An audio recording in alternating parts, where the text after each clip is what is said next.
पोलिसांच्या ताब्यात असलेली सिया गोयल आणि तिचा प्रियकर चेतन चौधरी यांनी चौकशीत गुन्ह्याची अशी काही कबुली दिली आहे ज्यानं पोलीस सुद्धा चक्रावून गेले आहेत।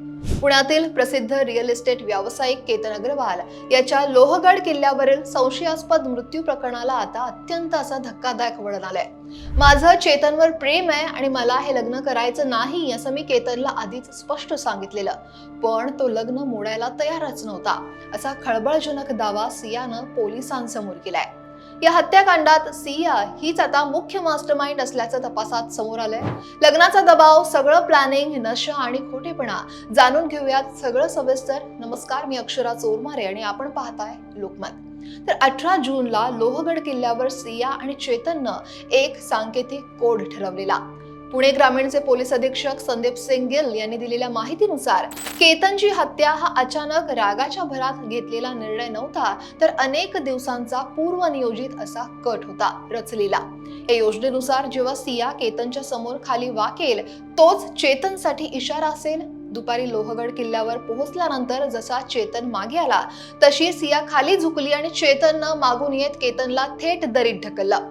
पोलिसांनी दिलेल्या माहितीनुसार केतनला रस्त्यातून हटवण्यासाठी सियानं 3 वेगवेगळे प्लॅन तयार केलेले। 31 मेला सिया पहिल्यांदा केतन सोबत लोहगड किल्ल्यावर गेलेली। तिथंच तिनं दरी शेजारील एका जागेची डेथ पॉइंट म्हणून निवड केली आणि त्यानंतर 14 जूनला केतनला ढकलून देण्याचा पहिला प्रयत्नही झालेला, पण त्यावेळी केतनने एका झाडाची फांदी पकडल्यानं त्याचा जीव हा थोडक्यात वाचला आणि तेव्हा सियानं तुला सापापासून वाचवण्यासाठी धक्का दिला अशी खोटी कथा रचून प्रकरण दाबलं। धक्कादायक म्हणजे 18 जूनचा प्लॅन फसला असता तर केतनचा रस्ते अपघातात गेम वाजवण्याचा प्लॅन बी सुद्धा या कपटी प्रेयसीनं तयार ठेवलेला। केतन आणि सियाचं लग्न हे नोव्हेंबरमध्ये राजस्थानमध्ये एका शाही पद्धतीनं हे ठरलेलं आणि या लग्नासाठी अग्रवाल कुटुंबानं जवळपास 17 कोटी रुपये खर्च करण्याची तयारी सुद्धा केलेली। पाहुण्यांसाठी चार्टर्ड विमान बुक करण्यात आलेली होती आणि इतकं भव्य लग्न हे ठरलेलं असताना सुद्धा सियाला हे लग्न मान्य नव्हतं। तिला चेतन सोबत राहायचं होतं आणि केतन तिच्या प्रेमाच्या मार्गातला अडथळा बनलेला। याच चौकशी दरम्यान सियानं असं सुद्धा सांगितलं की तिचा प्रियकर चेतन याची आर्थिक परिस्थिती ही बेताची होती आणि त्यामुळं तिच्या घरच्यांचा या नात्याला तीव्र विरोध होता।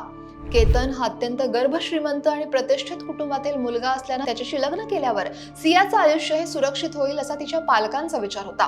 पण सियाच्या मते जेव्हा तिनं केतनला लग्नाला नकार दिला तेव्हा तो म्हणाला होता की आता लग्न मोडू शकत नाही, माझं कुटुंब हे इतकं श्रीमंत आहे की तू कुठेही पळून गेलीस तरी तुला शोधून काढेल।